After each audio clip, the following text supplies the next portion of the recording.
What is up? Welcome to the DFS Academy for Week 11. The NFL season is chugging along. The fantasy football playoffs are literally a month away for some leagues, probably less in other leagues. But Week 10 was not a great week, putting it bluntly. I feel like a lot of teams came out of Week 10 with their regular fantasy team not being happy, and some idiots blew way too much of their bankroll and bombed last week. But the great thing about DFS, it's a new slate.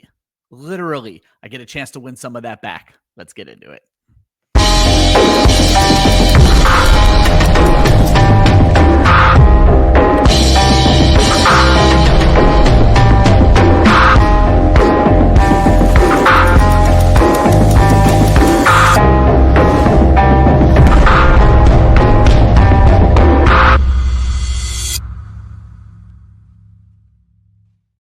What is up? Welcome to the DFS Academy for Week 11. This is Club Fantasy's weekly DFS show.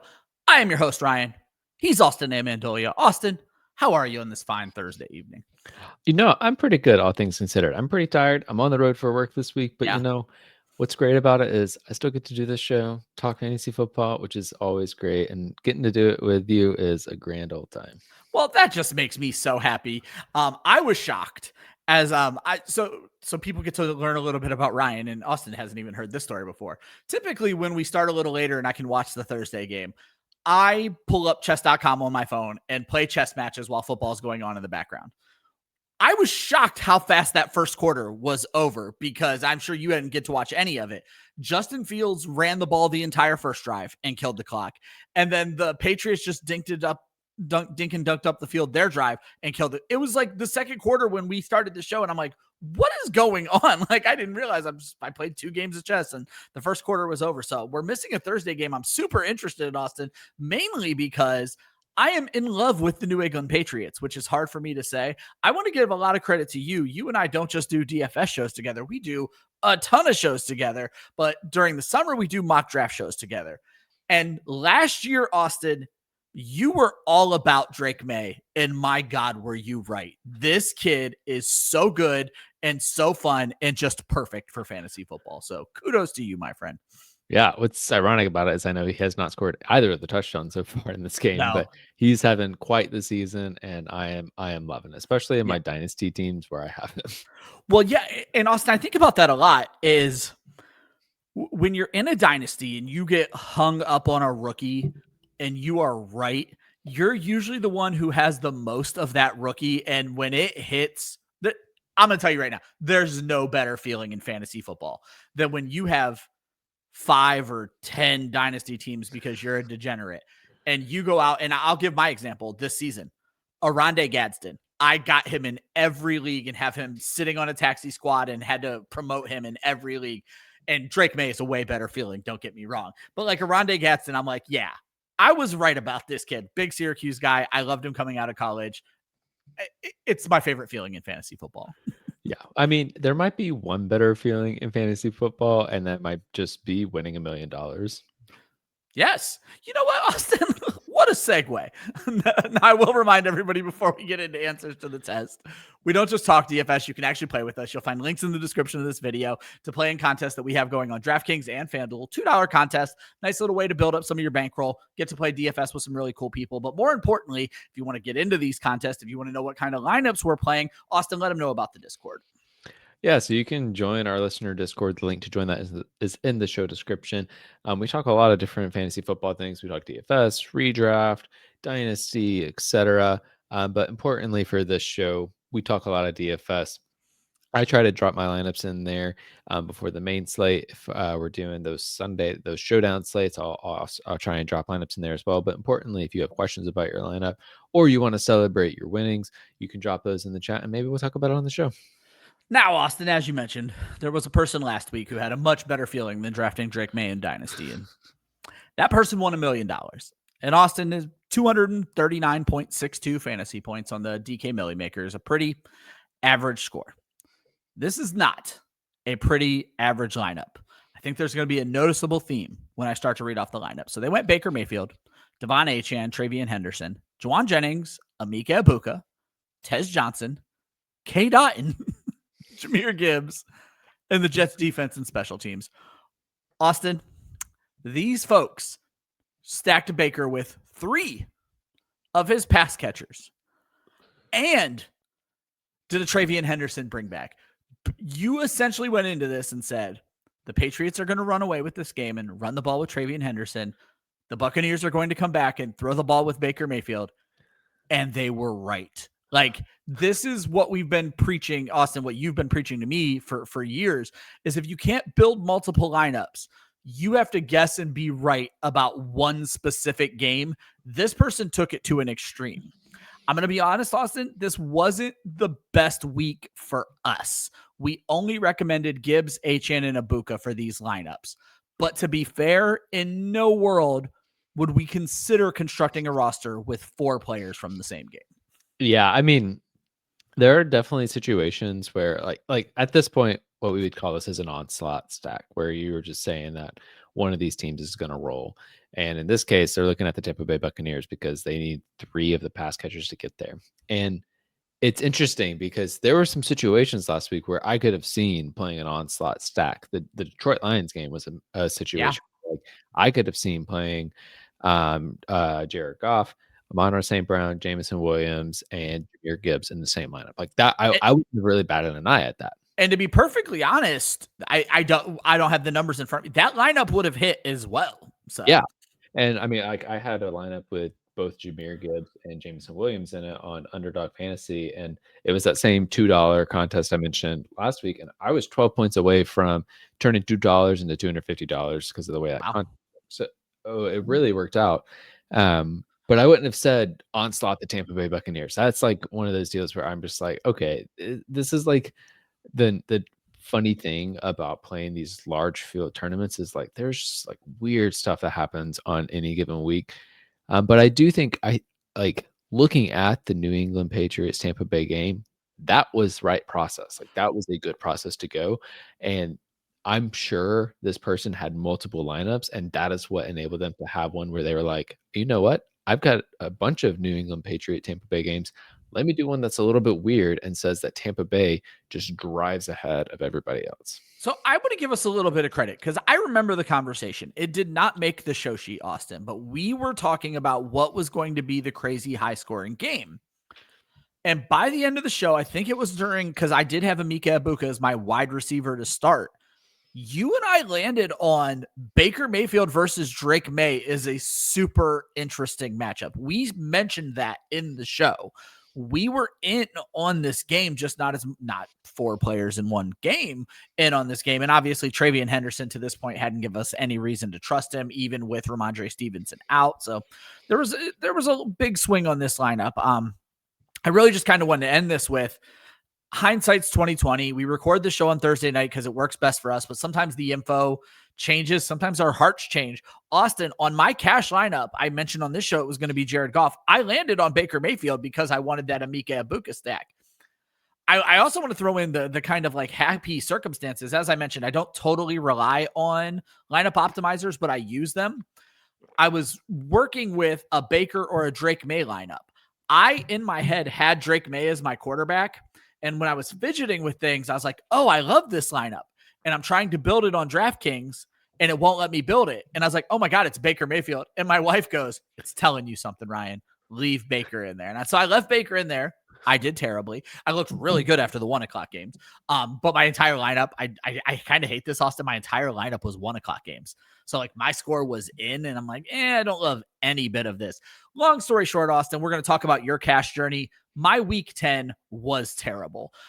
Even with what I thought were good decisions on my cash lineup, I went with the Drake May cash lineup, a Baker Mayfield GPP lineup. Austin, I didn't cash in a single lineup. I lost. I'm going to be perfectly blunt. I got cocky. I lost a good chunk of my bankroll last week. I'm reeling a bit. The good news is overall, I'm not down for the season, but I'm not happy with how week 10 turned out. Yeah, well, I mean, and that's like the good thing is that you're not down on the season. That's part of the reason we play the cash contest the way that we do. But yeah, week 10 was tough for me as well. I missed the cash line in most of my contests. Now I played. I've talked about this before. I play head-to-head contest every week in addition to the double up, and so I did cash in a couple of those. So I didn't completely dud in week 10, which helped out. It put me at 45% on the season in those head-to-heads. My running backs were great. I landed it on the chalk really well. It was Rico Dowdle and it was Devon Achane were the two guys in cash last week. Dowdle was at like 90% rostership. Achane was at 60%. So you needed those two. The thing that was interesting is I think having Jawan Jennings and Parker Washington in your lineup was just the thing that I didn't expect to pop off. Now, Washington scared me because going up against the Houston Texans defense, like it's a pretty good secondary. And so I thought, I don't know, Washington, like he might get shut down in that matchup. No, he got the volume. He got there just fine. And But Jennings, Austin, hold on, I'm going to interrupt here, Austin, because this is also you getting the better of yourself. Last Thursday, you were in on Parker Washington. I was. I gave you some pushback, so you worked against yourself on Sunday. Sorry. And I do that sometimes. And then Jennings, I was just like, I didn't expect him to be a cash play. I think I landed on him in a tournament or two, but he was really popular in cash. He was 60%. What was interesting though to me at the last point on this was the quarterbacks was really interesting to me. So I think I talked about both of these guys. Jackson Dart ended up being the best option from a pure points standpoint. He ended up with 27 points despite exiting the game early, which really panned out for teams. And it sort of forced teams to go for both Jennings and Washington. So I think that was part of the way people got there in cash. But while it wasn't pretty, Jacoby Brissett still got there. And I was stressed about it when that game started, and he still panned out from like a 3xing a salary perspective. And it really came down to I missed on the receivers. Yeah. Jacoby Brissett fumble sixing 2 of the first like 3 drives of the game is less than ideal. Very much so. All right. That is probably the longest intro. Lots of storytelling that you've ever gotten from the DFS Academy. So I will waste no time. We jump into cash plays, top of the class, the expensive plays. Austin, you've slimmed things down a little bit. Only one guy makes the list this week. Yeah, well, I'm not paying up for multiple guys above 8K this week. Is the main reason why. But this week we're going with Jamar Chase. I mean, the matchup's really freaking good. Going up against the Pittsburgh Steelers this week, it is a dream matchup. The Steelers have allowed a whopping 51 points per game since week 7. That is 10 points per game more than the Chicago Bears at number 3, which I love doing this. The distance between the Pittsburgh Steelers at 1 and the Chicago Bears at 3 is the same as the Chicago Bears at 3 and the New York Jets at 18. Like they're just like wild. So much worse against receivers over the past several weeks. And we've seen Flacco give Chase a ton of target volume. So I really just love him for cash this week. It's an easy play for me. The one thing we have going on as we get to this late in the season, especially with these, well, only with these divisional games, is we also have something to look at that happened this season. And that is Jamar Chase with Joe Flacco dropping 41 DraftKings points on the Pittsburgh Steelers just 4 weeks ago. I don't think the Steelers have improved incredibly in the last 4 weeks that they're going to figure out how to shut Jamar Chase down. I agree with that. Yeah, for sure. Yeah. Jamar Chase feels like a staple. Normally, I feel like running backs are the staple of a lineup. I feel like Jamar Chase is the staple, and I feel like he's one, Austin. I don't know if he's going to come back up in our GPP section, but when you talk about players with the potential to break the slate, Jamar Chase has got to be the first name you mentioned. However, I want to kind of lean on something we talked about last week where prices had got outrageous on Jonathan Taylor. Austin, if you started him last week, he's still like 5x his salary. So yeah, well, I played a showdown. Oh, he was in the London game because he was in the London game. Yeah, but in those showdown slate, because people played him at captain, he scored, and it's 1.5 points. So like keep that in mind. But he scored like 72, 75. Yeah, I was gonna say I thought he scored 51 for real or whatever. So it was ridiculous. Jonathan Taylor, man, pour one out for the teams that have been riding him high heading into this bye week. Let's hope they can figure something out.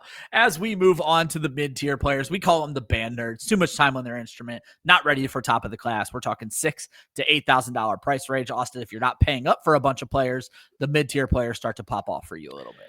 Yeah, they do. And I wanted to give a decent amount of variety in my picks this week. So first off, I think at the quarterback position, Justin Herbert is going to be a really sure bet this week. Going to be very reliable in those cash contests. The issue that we're going to run into Justin Herbert is whether or not we just want to pay up for him, because he is $6,300, and there are better options that you could probably get to that are cheaper. But going up against the Jacksonville Jaguars, they're allowing the second most points to the position since week 7, and Herbert's been really effective throughout the course of the season. So it feels like he's just like kind of a lock-in. If you're able to get like consistent cheap options elsewhere in your lineup, like Herbert is going to be a really safe bet this week. Yeah, he's probably my favorite option at quarterback. Spoiler alert for later in the show. This matchup this week, Austin, when I was putting my rankings together, it was very hard. I think I ended up making Justin Herbert my QB1 for the week. I just think he's going to eat this week. So yeah, I think that's a really great call. And switching up to running back a little bit. I mean, I mentioned Rico Dowdle was 90% rostered in cash last week. I would be surprised if it wasn't the same story this week, especially going up against the Atlanta Falcons, who, I mean, we just saw get run all over by Jonathan Taylor. Now, Rico Dowdle is not Jonathan Taylor, but the Falcons have been really bad against the run defense over the past several weeks. We saw them get eaten up by Christian McCaffrey. And then this past week, it was Jonathan Taylor. Again, Dowdle's not those guys, but the Panthers have been running the ball decently well. Last week, he didn't get there in terms of points, but that was because the Panthers, like weirdly, their pass game was broken last week. And I don't think they're going to run into that situation where they can establish the run really well against the Falcons and roll all over them. Yeah, the Falcons have become a run funnel defense where the Falcons have been good against the pass. They've certainly improved their pass rush with those rookies they added this season, but they can't stop the run now. No, they sure can't. Yep. Another running back in this price range that I really like too, that is Jaylen Warren on the other side of that Cincinnati-Pittsburgh game. And I mean, again, like we've seen Cincinnati give it up to running backs recently. We saw that was the Kyle Monangai week was when the Chicago Bears played them. And I think Jaylen Warren can get there. And honestly, like Pittsburgh's probably going to be behind in this game if I had to guess. Like I could easily see Cincinnati playing from ahead, but Jaylen Warren gets involved in the pass game. So I really feel like both of these guys have a really safe floor, especially for their price range. Because I'm not really excited about paying up for running back this week because I'm looking at Jamar Chase.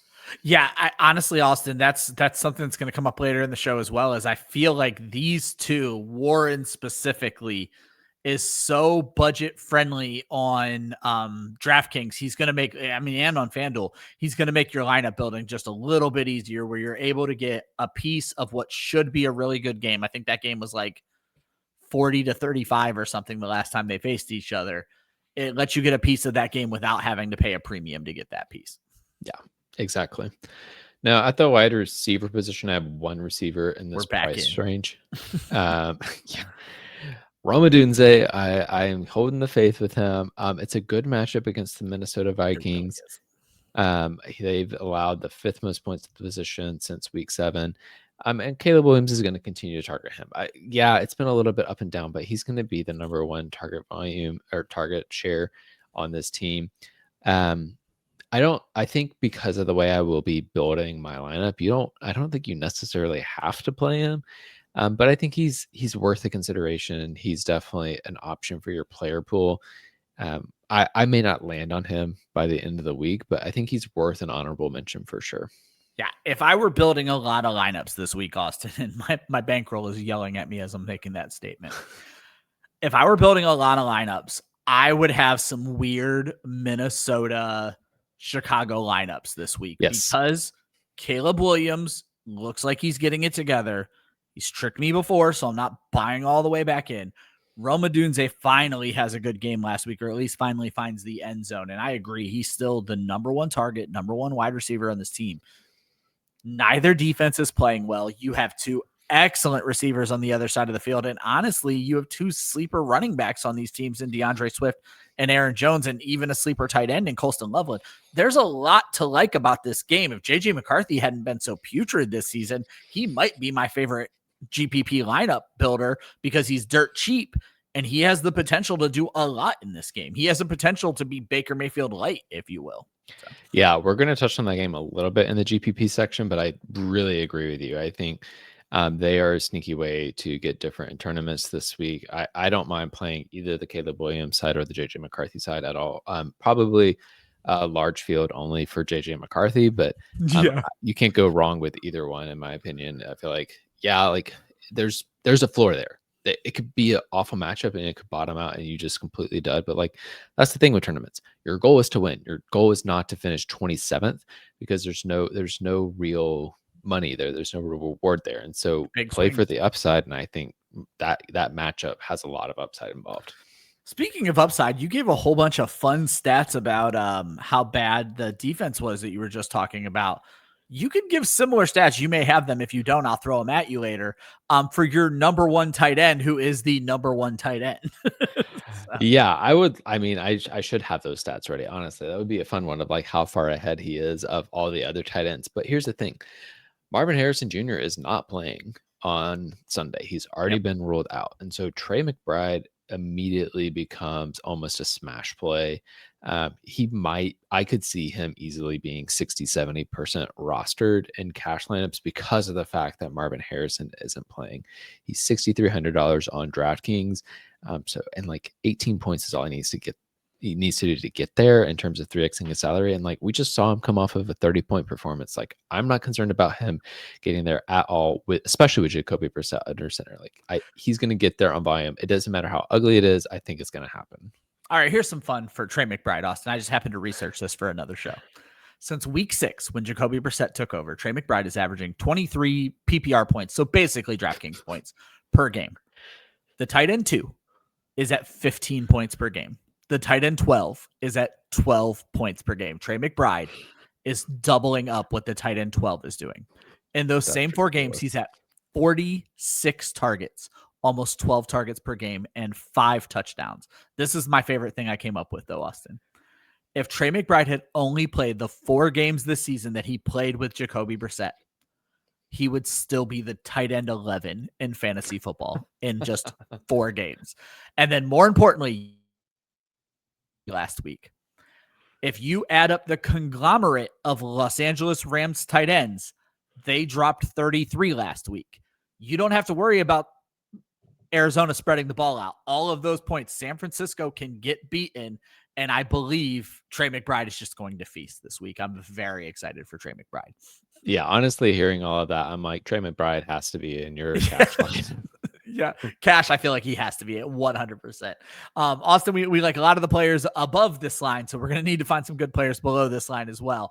The value plays, the bookworms, easily underestimated, but and speak of the devil, Jacoby Brissett.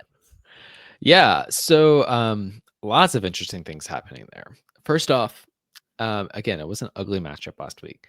Yeah. I want to talk a little bit about the price difference between the websites because I had to double check this. Jacoby Brissett is $4,900 on DraftKings. Oh my goodness. Jacoby Brissett is $7,000 on FanDuel. This has crystallized my theory about how DraftKings does its pricing and how FanDuel does its pricing. DraftKings is watching the tape and making their pricing decisions based on the tape. FanDuel is watching the numbers and making their pricing decisions on the analytics. That has got to be what is happening here because, yes, watching that game, I would definitely be like, oh, yeah, Jacoby Brissett should be like sub 5K. It was an awful performance, 2 fumbles, it turned into into touchdowns. You can't do that. But if you look at the numbers, he scored 20 plus fantasy points once again. Yeah. Every start he's made this season. So I think I'm going to go back to him because I'm like, feels like a pretty sure thing. And the matchup isn't enough to scare me off. And again, we just saw him fumble the ball twice and allowed 2 automatic touchdowns in the game and still get to 20 points. So we're going with Brissett once again. Yeah. Not what we normally talk about on this show. I have been a Jacoby Brissett fan from day one. This kid's journey throughout the NFL has been super interesting because he replaced Tom Brady during the suspension. Then he replaced Andrew Luck during the retirement. And now he's just kind of been relegated to backup. I love what I call him a kid. He's a grown man now. I love what we're seeing from him. And I was going to say, I hope he gets another shot next year. That shot may be with Arizona because it sounds like they're ready to move on from Kyler Murray. So. Yeah, truly. In this section, this is where I'm getting a lot of my cheap receivers, though. There are 3 in particular, and 2 of them were in the cash lineups that cashed last week, or at least most of them. So we got Jawan Jennings, Parker Washington, and Jerry Jeudy. Now, Jerry Jeudy's a little bit of an interesting situation, but all three of these guys essentially are getting a decent amount of volume right now. They all have the potential to get up to 10 targets, but they're definitely in that 6 to 8 target range pretty consistently. And they're all priced relatively affordably. So Jennings and Washington are both $5,100 on DraftKings. Jerry Jeudy's at $4,400 on DraftKings, so even cheaper. And we saw him get really ridiculous volume last week. This is essentially the play that you're saying you're putting Trey McBride and Jamar Chase in your lineup. Like, I was gonna say, yeah, this is called desperation, Austin. Yeah, and I mean, honestly, I don't know. I don't think I would do it, but this is one of those weeks where I understand how people are going to end up doing 2 tight end builds, because I think you treat Trey McBride as a receiver and at sub 7K as a receiver, smash play as your tight end, and then you put a different tight end in your flex spot. I will not be surprised if I see that in cash, and I don't think it's a go-to strategy, and it's something that you should do often, but I will understand how people will get there this week. And I don't know that I'll do it. It's really hard for me to do it, but it's not like, usually if you ask me on a Thursday, are you playing 2 tight ends in your cash lineup? I'm just like, no, never. But this is a week where I'm considering it. Yeah, I'm going to be honest. I am as well. It's just, you hit the nail on the head. Don't consider Trey McBride a tight end. He is better than that. So you are playing McBride as your flex because he's a wide receiver. And then that gives you the ability to get really creative. And your next 2 names that you're going to mention is that creativity. And I think your next guy, people are going to be terrified, because we heard coming out of last week that Oronde Gadsden was going to miss time. My man's not even on the injury report, Austin. No, he's not. And he's going up against a great matchup. I mean, the Jacksonville Jaguars since week 7 have allowed 32 points per game to the tight end position. Yeah. That is only worse than the Cincinnati Bengals, because they got destroyed by Colston Loveland.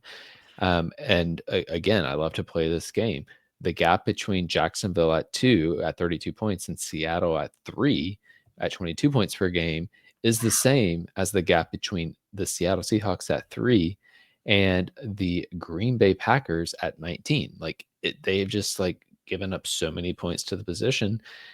So yeah, I'm totally fine going towards Oronde Gadsden, who has been getting the ridiculous volume there. And honestly, I will not be surprised if I see cash lineups with Trey McBride and Oronde Gadsden in them. And that's called Ryan's cash lineup. Though I'm just going to push us into C's Gets Degrees, my favorite category, the punt plays. Austin, I actually think it might be Trey McBride and Colston Loveland for my lineups. So. Yeah, and I totally get that as well, because Colston Loveland, I mean, he's continuing. Well, it's interesting. He's so cheap this week. He's at $3,600, and I think it's because he just had a down week last week. But we saw him score 40 points literally 2 weeks ago. I don't understand it. And it's a decent matchup. The Minnesota Vikings have not been great against tight ends. They're in the bottom 10 in terms of allowing points to the position since week 7. So I'm just it's also a really good game environment. This could be back and forth. So Loveland, he's a totally fine play in cash. I can also see too, just for the record, playing Colston Loveland at tight end and then paying up for Puka Nacua and Jamar Chase. If you can manage to save at receiver as well to make that happen, you probably have to play Jacoby Brissett to make that happen as well. But overall, Colston Loveland, definitely not a bad pick at tight end. Well, and so Austin, he happens to be my stream of the week. Anyone who's listened to the show knows that's just a running joke now that you manage to find my streams of the week every week. I was appalled, Austin. I joke. I've been doing this. I actually just looked it up. I have been doing this fantasy football thing, Austin, for 9 years now. And nothing has surprised me as much as Colston Loveland has a 40-point week and is still not above 50% rostered in a standard fantasy football league. We are starved for good tight end play.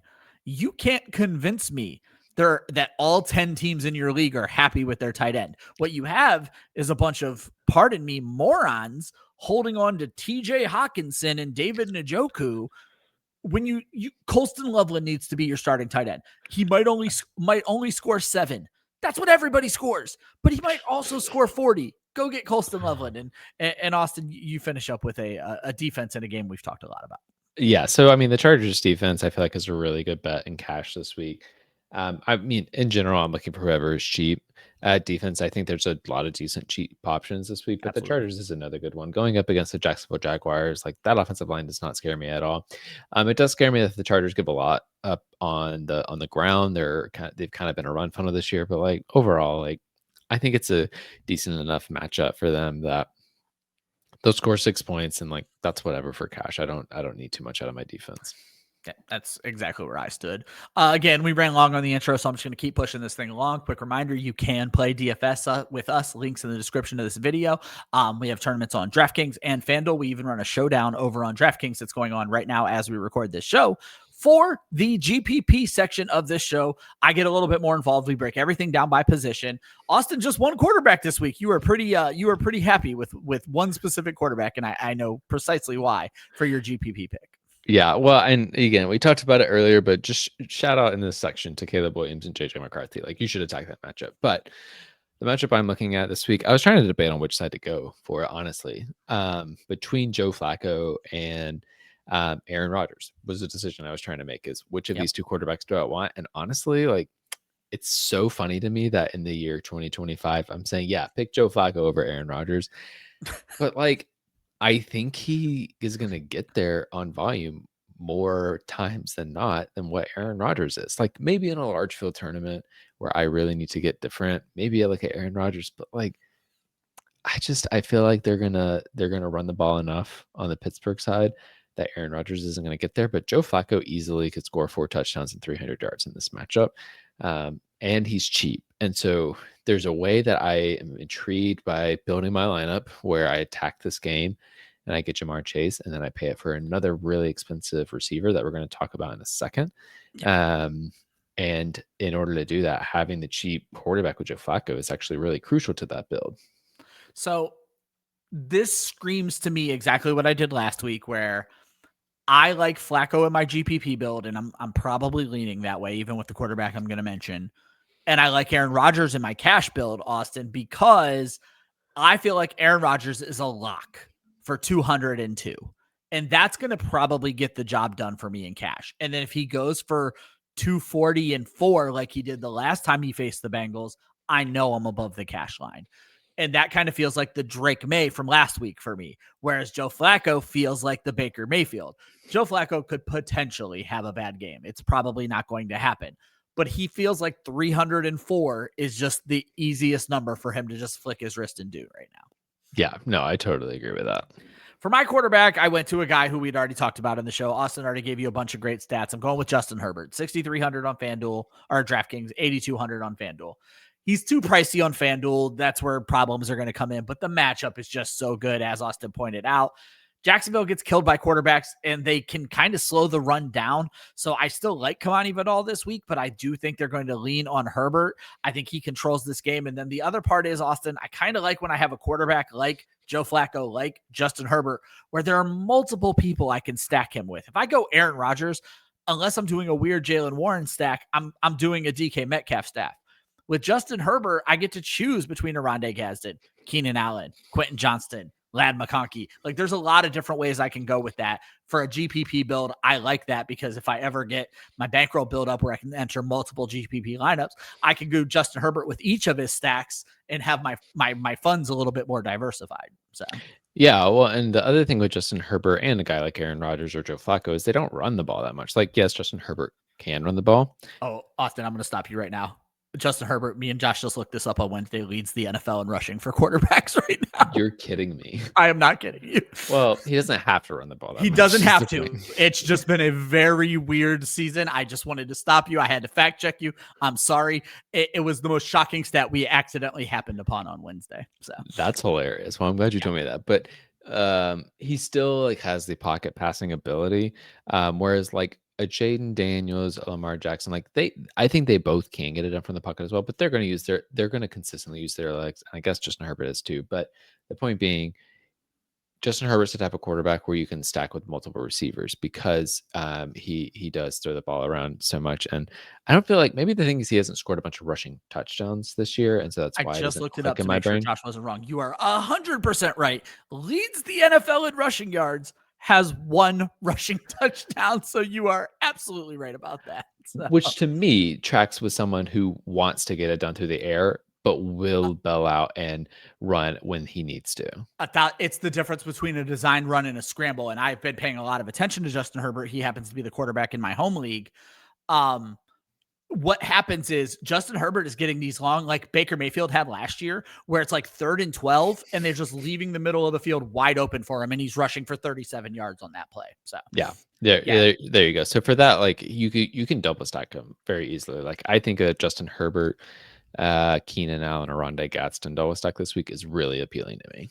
Yeah, and it might win you $1 million. Let's at least be able to say we said that on the show. Austin, you got 4 running backs for us to choose from. Yeah, which I usually don't go this heavy on running backs, but it's the thing is like I try and pick enough players so you can build a lineup with everybody that I say, but also because of that, I have to pick players at different price points. But there were some guys in this category that I wanted to throw out there because I was like, it feels like a really good week to go after them. And so then I had to add more running backs to be able to have enough running backs for all of the price range, So I'll start with the 2 guys that like they fit in a lineup together with the primary players I am targeting, which are Jaylen Warren and Travis Etienne. Now, I already talked about Jaylen Warren. I think it's a really good matchup, and it feels like a week where like he might be chalky in GPP, but he could get there, and he could pop in tournaments as well because, as I mentioned, utilized heavily in the past game. He's consistently getting about 15 carries a game. If he scores 2 touchdowns with that amount of usage, he's easily surpassing 20, 25, pushing to 30 points, and could easily be in the optimal there. Travis Etienne, I'm a little bit nervous about because I don't really love the Jacksonville offense in general right now, but we talked about it earlier.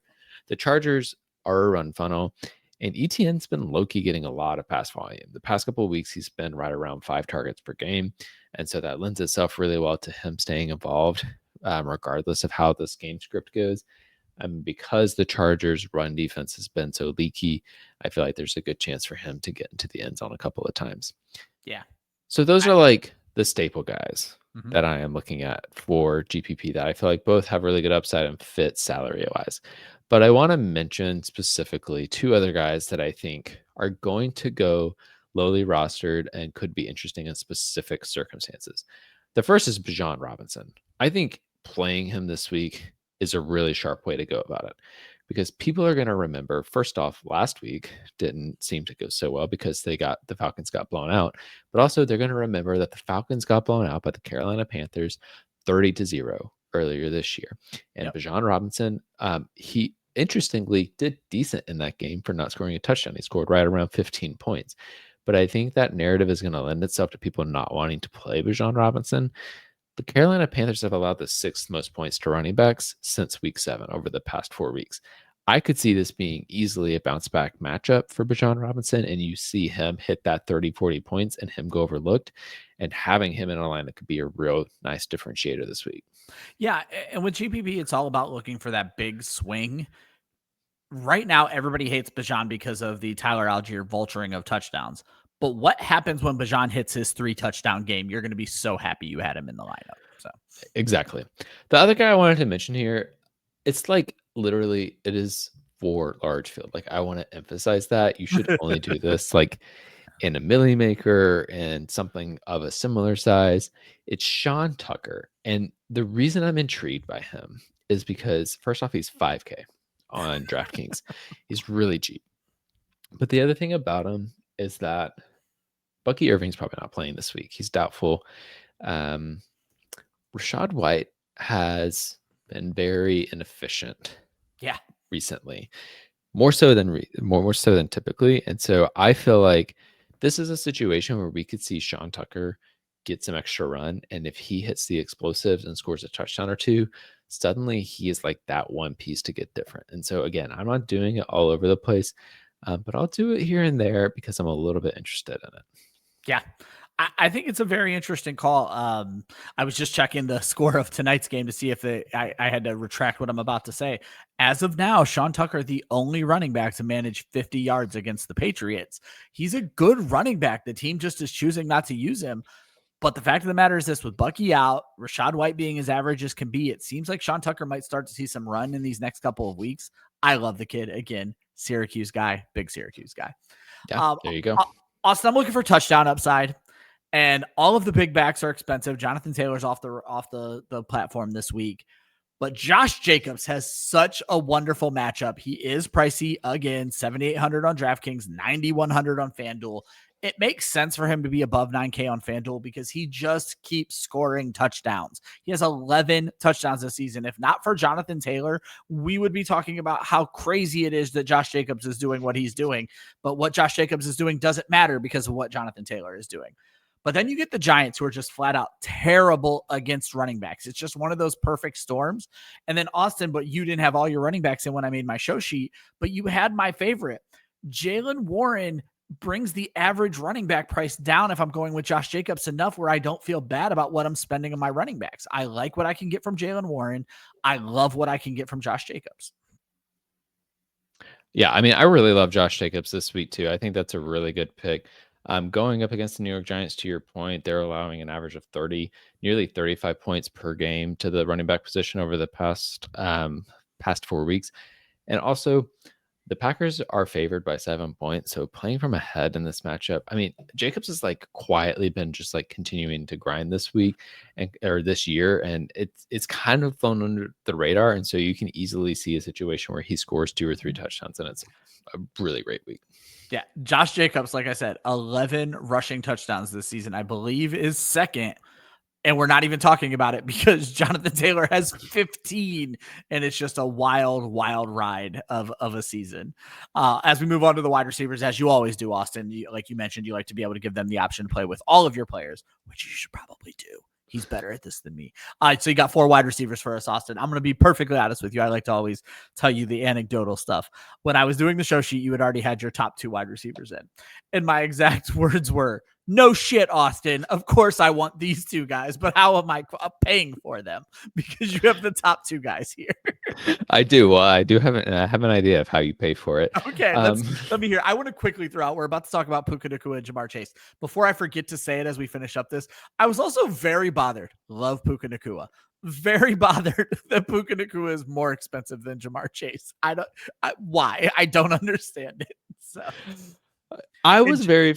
And Jackson Smith and Jigba on one or both sites is more expensive than both of them.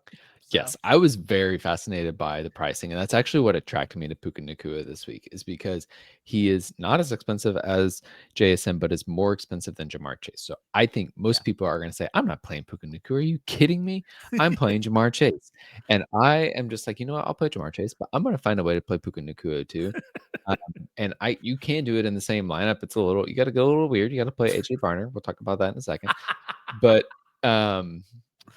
it is a tough matchup. When you go to click Puka Nacua, there's going to be a red number next to his name because it is like the Seahawks have been really tough against opposing receivers. They have allowed the 3rd fewest points to the receivers since week 7. They've been averaging 23 points per game to receivers. And you know what? I don't care. It's Puka Nacua. It's Sean McVay running this offense. I think that they're going to come guns a-blazing. This matchup, I feel like, has the potential to be that back and forth affair. It's to me, it's like it feels reminiscent of last week with Tampa Bay and New England, where there's a way you can look at that and you're like, yeah, these 2 teams, like, they're tough matchups for their respect for these different positions, but they ended up, their players popped because they were 2 great offenses going against each other. And even though the Patriots kind of stumped the Buccaneers in some way, from a fantasy perspective, it didn't matter. And I see that as a easy pathway this week. And so I really love leaning into Puka Nacua when people might say, you know what, that Seattle Seahawks defense is really something serious and I don't want to touch it. I'm totally with you. I'm going to let you keep talking here, but Puka Nacua and a red number do not matter. It's Puka Nacua. Yeah, exactly. It's Puka Nacua. Now, But the other receiver I'm paying up for here is Jamar Chase. Again, this is stacking with Joe Flacco, and I've already talked about how great the matchup is, the potential for him to have the upside there. I just will say, like, if you don't feel comfortable paying up for both Puka Nakua and Jamar Chase, like we saw 2 weeks ago, just pivot to T. Higgins. Like T. Higgins is also, he has that 40-point week ability.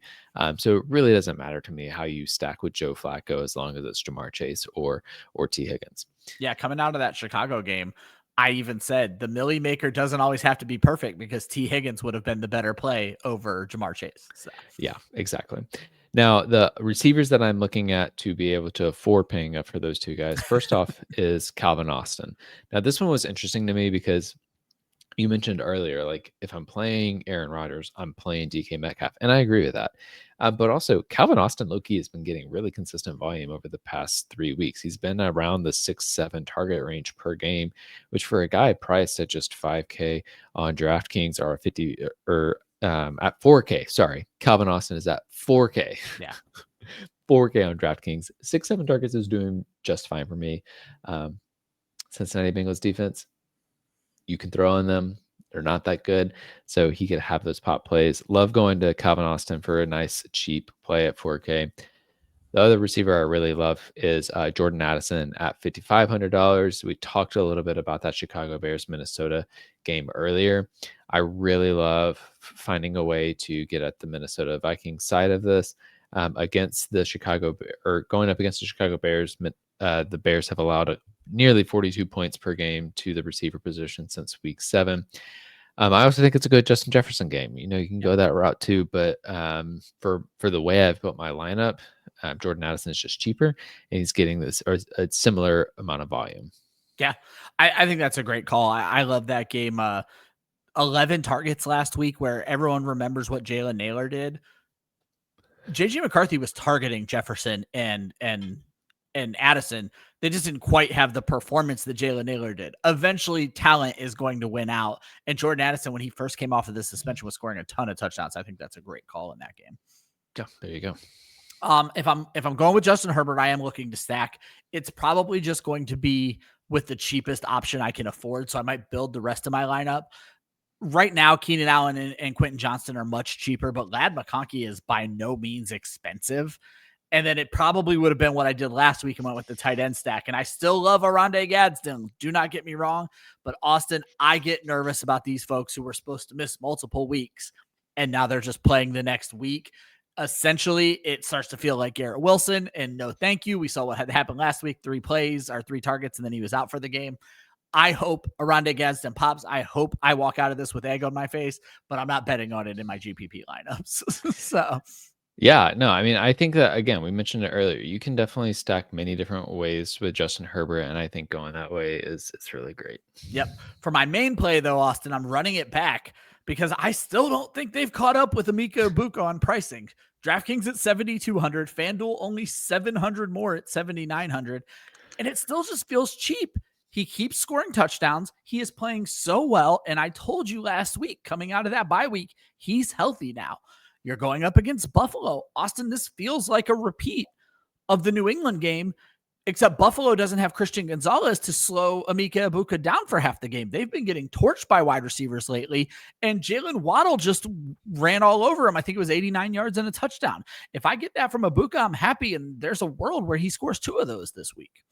Yeah, I mean, I love it. I see no reason to stop going towards a Egbuka. I mean, I feel like, honestly, like when you say that, I'm like, oh yeah, he also probably should have been in the cash section too, because I feel like he's continuing to get that volume. And I don't know, I don't exactly know why he seems to be going overlooked, but he just is, and he's not getting priced up the way he probably ought to be. Yeah, he'll be the first player I click when I go build my FanDuel side of the lineups. DraftKings, he's at least priced appropriately. I'm still going to probably find a way to get him in, but FanDuel, they're dropping the ball on that one, so I'm going to jump all over that one. Austin, as we move on to the tight ends, I feel like you do this once a season where you find a tight end that most people do not even know who the hell he plays for. So let's talk about the Seattle Seahawks tight end, AJ Barner. Yeah, so AJ Barner is $3,100 on DraftKings. He does run routes. He does. He scored 2 touchdowns in a game at one point this season, I think. So. And he scores touchdowns. Part of this is just the simplicity of like, I am playing Puka Nakua. And so if I'm betting on this game to go back and forth, I need a piece on the other side of that. Now, I will say, I like the idea of playing Zach Charbonnet in this matchup as well. Just as a side note, as the bring back on the other side, because he is used in the red zone. The only reason I don't like it or didn't go that route is because the LA Rams have only allowed just over 15 points per game to the running back position over the past 4 games. That's not a lot, especially for a backfield that splits it. So instead, I'm looking at the tight end position as a good spot for the bring back because that is where one of their weaknesses has been.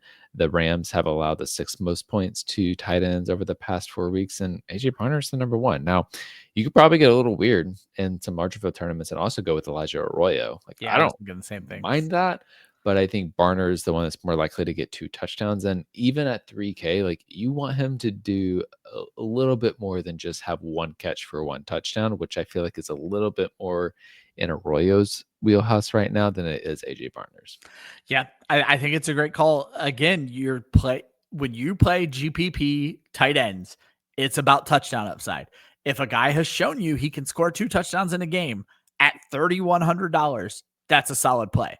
My guy's a little bit more expensive, Austin, but we've already talked about him, and that's Colston Loveland. Only 30.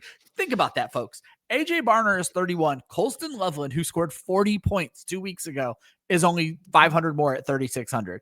We need cheap. We need upside. Colston Loveland is cheap upside, plain and simple. He had that huge game, and as Austin pointed out, Minnesota has been leaky to tight ends lately. 5 touchdowns in the last 5 games they've allowed to the tight end position. So I love Loveland. This is the second show in a row I've said that without meaning to say it, but I really do, and I think he's a great play this week. So yeah, I agree with that. I mean, he would definitely be in multiple of my lineups. Yep. Can't finish these lineups up without defense. Austin and I each pick one. Austin, you're taking the team that burned me last week, so now I'm afraid to ever play them again because that's who I am as a fantasy connoisseur. But man, that price point.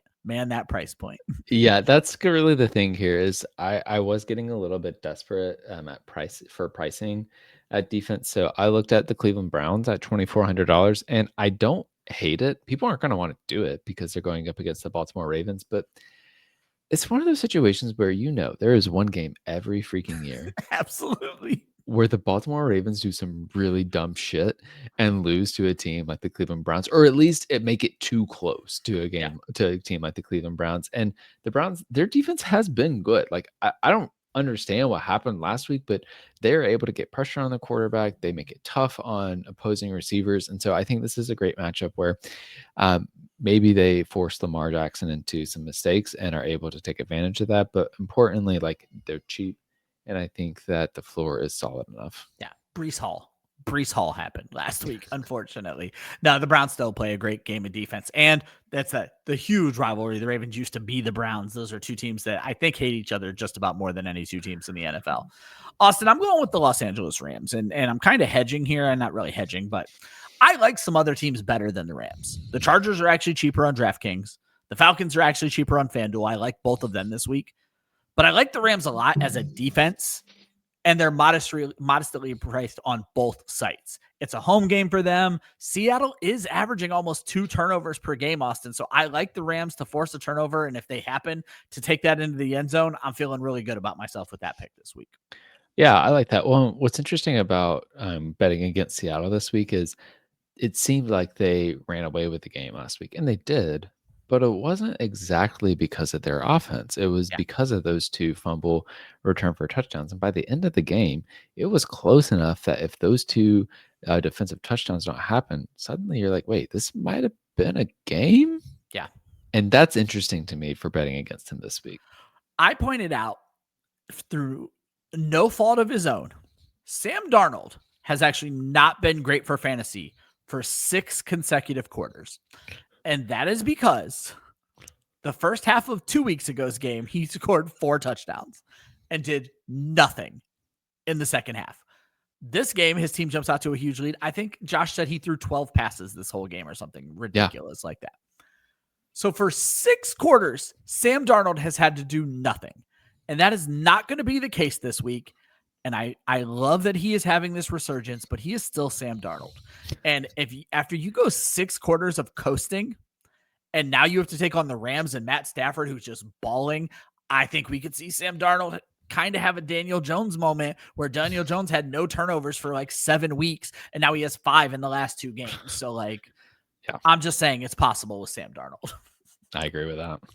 All right, we wrap up the show with the valedictorian shootout. This is Austin and I's head-to-head matchup over on DraftKings. We put together 2 lineups. I'll remind folks it's a Thursday. It's going to come up here in a second. Sometimes we can make gambles and they don't work. Sometimes we make gambles and they don't work and we still win, which is exactly what Austin did last week. It was another close one, not half a point close, but Austin gets me by 4 points, 145.2 to 141.6. That ties us up, Austin. We are 5-5 after 10 weeks. Devon Achane saved your day because you gambled on Ramondre Stevenson playing and lost. But guess what? Your 2 running backs, Ramondre Stevenson being the other one, scored 46 fantasy points on DraftKings. My 3 running backs together did not score that amount of points. So I knew I was in trouble at that point, even though I beat you at quarterback. We both bombed at tight end. We did not have great weeks from the defense. It was enough for you to pull out the win. But my goodness, Devon Achane was a hell of a call for you. I will read off my lineup first, as I always do. You have heard, I think, every one of these players' names mentioned on this show. So not going to be any big surprises here. Justin Herbert's going to be my quarterback. Josh Jacobs, Jaylen Warren, and I'm going with a 3 running back build. I'm going to go with Chase Brown. So I'm looking at Jaylen Warren versus Chase Brown in that game as an interesting way of getting a little bit different. I went with Keenan Allen as my stack, Emeka Egbuka as my wide receiver. Jawan Jennings is the wide receiver 1 for San Francisco. He's an easy play. Colston Loveland and the Los Angeles Rams. I love it. So for me, actually, like some similarities to my lineup last week. First off, we're starting with Jacoby Brissett, a quarterback, $4,900. Only 2 running backs again this week. We're going Rico Dowdle, who I don't think I'll be taking out of my lineup. Although I meant to say earlier, and I will say it now, he is questionable, and so I think he still probably plays. And the off chance he doesn't, I feel comfortable pivoting to Chuba Hubbard. Yeah. Oh, I think that's it. If Rico Dowdle doesn't play, Chuba Hubbard's going for 200 yards and 2 touchdowns because he has to redo what Rico Dowdle did a few weeks ago. So. Exactly. So you have Rico Dowdle and Jaylen Warren as my 2 running backs. I've got 4 receivers. They're the 4 that I talked about. Jamar Chase, $8,500. Jerry Jeudy at $4,400. Parker Washington and Jawan Jennings at $5,100 each, which enables me to pay up for Mr. Trey McBride at $6,300. And that's going to be what buries you this week, Ryan. And I have the Los Angeles Chargers defense at $2,800. I like it. When you said it was the 4 receivers I talked about, I was like, oh, damn, did he get a Puka and Jamar Chase build against me? This is not going to be fun. As mentioned before, you can play with us. And we also mention the winner every week. And you're going to eventually, if you don't get in here and start beating these folks, get tired of hearing these names. OTA Top Troy takes down the DraftKings contest, his 13th win all time, and he is by a large margin our best player on DraftKings. DraftKings does a like standings for every contest, not just for this season, and like they award points based on something. I don't know if it's like wins and places like that, but he is like almost 100 points better than anybody else. OTA Top Troy, we need to stop this man, folks. Get into the contest. Let's beat him. And Jay Malalaga takes down the FanDuel contest, 178.92. Austin, pretty impressive for Malalaga to only be 2 points behind the DraftKings contest over on FanDuel. So great week over there. That is Jay Malalaga's 3rd win of the season for the final time on this show. If you want to play with us, check the links in the description of this video. You can jump into those contests on DraftKings and FanDuel. Austin, before we get out of here, remind everybody what kind of DFS work you are putting out with Club Fantasy. Yeah, so you can catch me 2 times a week on the YouTube page on Thursdays, where Josh Hudson and I break down the Thursday night showdown slate every week. We made a great call this week, by the way, on having Travion Henderson as a contrarian play. And I listened. He's now scored 3 touchdowns. So let me know how that's going, Ryan. Yeah, I didn't look at the contest. I'm pretty excited now, though. Yeah, but then you can also catch us here every week for the DFS Academy, where we break down the DFS main slate, and most importantly, join the Discord. The link to join that is in the show description, where we can talk DFS anytime, anywhere you want. Yeah, absolutely love it. We put out 2 DFS adjacent articles every week. One is my matchup report, which just kind of breaks down the best and worst matchups over the last 4 games for every single team over the last month. And then I actually take the show sheet for this episode and turn it into a DFS article. So that way, if you prefer reading to watching, if you just want to have study notes for when you go to build your lineups, you'll be able to find that there. But as Austin mentioned, join the Discord because a lot of this information changes between now and Sunday. And Austin posts his cash lineup when I remember to. I do the same thing. We have a lot of fun over there. Make sure you guys jump in there and join. We appreciate each and every one of you for tuning in. If you happen to be listening on Apple or Spotify, make sure you hit that follow button. If you're listening on YouTube and you like what you're hearing, hit that like button. If you want to hear it again next week, hit that subscribe button. This is the DFS Academy for week 11. Good luck on your lineup building. Hopefully some of us can rebuild our bankroll after a disastrous week 10. Good luck to everybody, unless you're in my contest. See you next week.